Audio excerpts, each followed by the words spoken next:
Link building is great for scaling.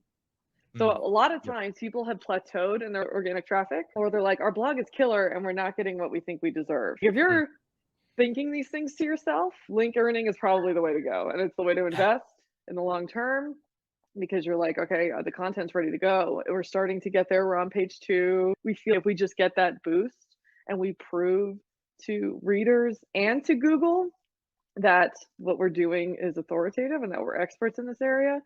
Like you mentioned, the not everybody believes in looking at domain authority as a it's not a ranking factor, but it still could be useful. That's where I land on that issue. Seeing the authority of your site and your brand improve can help everything else improve as well. So those are the questions. If you feel like you're plateauing in your traffic or you feel like you're not getting what you think you should deserve from your on-site content, I think those are good times to really invest in link earning.